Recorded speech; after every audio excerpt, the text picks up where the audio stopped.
A Light Within Darkness, Chapter 16, Fan Fiction by Azazyel. A couple of minutes later, Elesmere stomped out of the shop and pulled me away as she cursed about overly curious humans.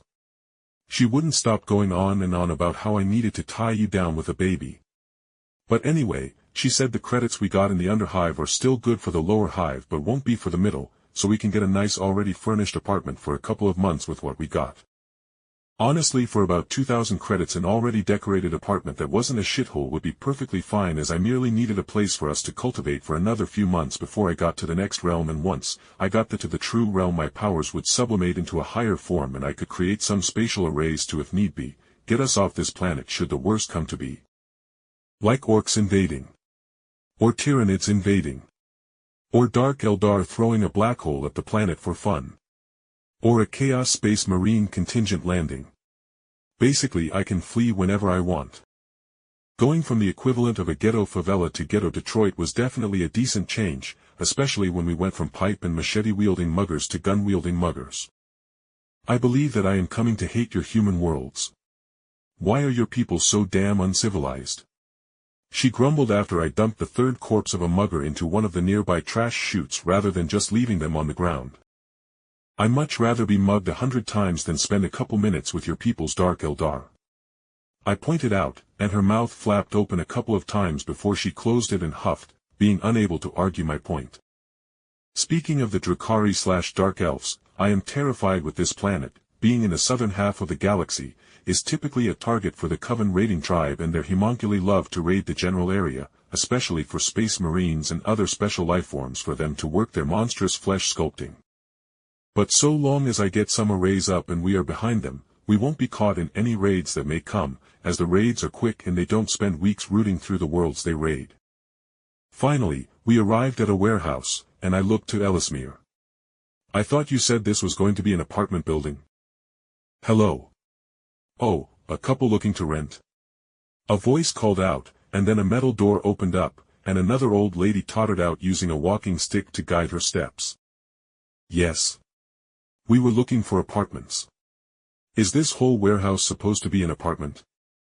I asked, and then realized such a large area would be perfect for me to set up the side disciplines of cultivation. Rather than trying to homebrew some alchemy in a cramped kitchen, I could actually make a decent setup for stuff. Well, you could make it into an apartment, hee. The old lady chuckled before straightening up. I want to sell off this particular property, and frankly, with my age, I want a good bit of money to have a night on the town before I keel over. Now I want 2,000 credits up front now, and I give you the deed and the keys to a reinforced rockcrete building you can do what you wish with. I frowned at the price, as that would leave me with only a few hundred credits, but I eventually nodded and took out the credits. Here, I said, simply handing over the 2,000 credit chips, making the woman cackle in glee before she handed me a large metal key and a plaque that probably served as a deed to the place to some form of scanner. The old lady then gleefully walked away from the warehouse as Elesmere nudged me. Didn't you want somewhere more comfortable? I nodded before lightly shrugging as I opened up the large metal door into the warehouse. Yes, but I will need a good deal of space to create cultivation artifacts and other things that will boost our progress. Also, having our own warehouse will allow me to ward the area off with arrays that will block people's perception of the area. Lastly, I have a plan to create a portal system, and having a heavily protected area is the first step to that. Hearing my plans to create a spatial archway that could eliminate the human way of galactic travel obviously made her skeptical. Simply put, the way in which a species here in Warhammer 40k traveled the galaxy determined their strength in a lot of ways, and with humanity's method of traveling through literally hell every time they wanted to hop to the next planet. Obviously, the people traveling through the warp were vulnerable to the predations of the monsters in the warp. If I managed to make something like a large tunnel that, when activated, would send whoever walked the length of the tunnel to another Imperium-controlled planet, the Astartes and other elite forces would undoubtedly take this planet as another home world for them to recruit, and I would merely need to fill them up with chi once before people could use special warp materials like a waystone as fuel. Maybe once I reach the divine ranks, and if this planet is even still around by that point, I can try to fix this grimdark universe with such things, but for now, should I allow others to learn of my ability to create such world travel, it would piss off a great number of people with great power like the Navigation Guild who guide ships through the war. Having one of the Imperium's super assassins sent after us would be a death sentence should they find me. I couldn't help but wish I was actually an Eldar, as they would welcome my nonsense with open arms. As they were pragmatic enough to recognize its value and wouldn't attempt to kill me in the cradle before I could gain power. Looking around the warehouse, I could only shrug at seeing some of the mold in the corners, and a couple of the lights were clearly broken. I will clear out the mold and other debris while you go get some materials for us to build some rooms, I said, throwing the leftover credits pouch to her. Alright, I will be back soon, Elesmere said and quickly left the warehouse, seeing me pull my jacket over my nose as I sent a weak deluge of flames into the mold and other stuff. After literally burning the rockcrete clean of contaminants, I used a ratty broom to sweep the ashes and dust from my cleaning outside before I left the doors to the warehouse, before I went back in and considered my options for how to ward the now cleared-off walls. I think a total aversion ward would be too much. Maybe an anxious chill ward to make people nervous so they will just avoid the area. I muttered as I went over the arrays and various methods of protecting a territory in my mind. The problem was the fact that my cultivation knowledge didn't have a lot of low-grade stuff, so the knowledge on something to ward off a small warehouse was much rarer compared to knowledge that could block off a whole mountain range in order to establish a sect. Obviously, I wouldn't establish a sect here in a warehouse in any case. Actually, doing so would be hilarious, especially as I would be using my disciples to make charms and other artifacts like it's a damn sweatshop. Just a general aversion and physical force field array will work for now. I finally grumbled before I took out a screwdriver and coated it in my chi as I used it as a chisel to engrave the array system onto one of the walls.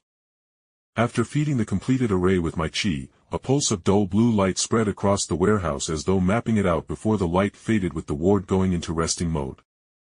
Wait. I know I forgot something. I muttered before I facepalmed at an awkward realization. I forgot to tell Elesmere that I was going to be warding the building while she was gone.